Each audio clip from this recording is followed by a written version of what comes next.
Sir ఇంతకు ముందు ప్రభుత్వం ఉన్నప్పుడైతే మాకు సపోర్ట్ చేశారు. మాకు స్థలం మందిరం కావాలన్నప్పుడు మీకు ఉన్న స్థలంలో మీరు వేసుకోండి అని చెప్పారు. క్రిస్మస్ వేడుకలో కూడా మాకు వచ్చి సపోర్ట్ చేసి నలుగురితో చెప్పారు, ఒక గ్రామంలో అనేక మంది కలిసి ఐక్యత కలిగి ఉంటేనే మనకి బాగుంటుందని అన్నీ చెప్పి మా గురించి అయితే సర్పంచ్ ఎంతో గొప్పగా చెప్పి మమ్మల్ని ఇక్కడ నిలబెట్టాడు.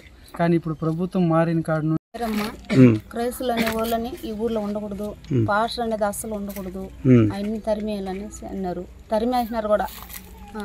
అంటే ఎప్పటి నుంచి ఇక్కడ ఉన్నారు? ఎన్ని రోజులు ఉన్నారు? చేసుకుంటా ఉన్నాం, మేము ప్రార్థన చేసుకుంటున్నాము.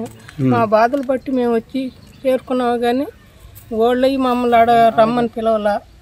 మా బాధల గురించి మేము చేసుకుంటున్నాం, వచ్చినాం, అడుక్కున్నాం, బాగా చేసినారు. దాన్ని బట్టి మేము చేసుకుంటున్నాం, ప్రార్థన చేసుకుంటున్నాం. వాళ్ళు ఏమంటే గ్రామస్తులు చేయొద్దని వాళ్ళు అంటున్నారు, చేయకూడదు, ఉండకూడదు అంటున్నారు. ప్రార్థన ఎక్కడ ఉండకూడదు, మీరు కూడా ఉండకూడదు అని చెప్పి వాళ్ళు అంటున్నారు. అందుకు కొట్టి తోసేయాలి. మేము వదిలేద్దాం అని అనుకున్నాం. ఎవరో మనుషులు మొత్తుకుంటారు కదా అని అనుకున్నాము. వాళ్ళు ఏమంటే కొట్టి తోసేసి సదరం చేసేసి అప్పుడు పోయి మీరు ఉండకూడదేడా అని వాళ్ళు మాట్లాడుతున్నారు. సార్ మాకు మేమేం చేసాం చెప్పు. మేము వాళ్ళు ఊరంతా వచ్చి మాతో పడి మాట్లాడుతుంటే మేము ఒక్కరిద్దరం ఏం చేసుకునేము. అది సార్ మా పరిస్థితులు.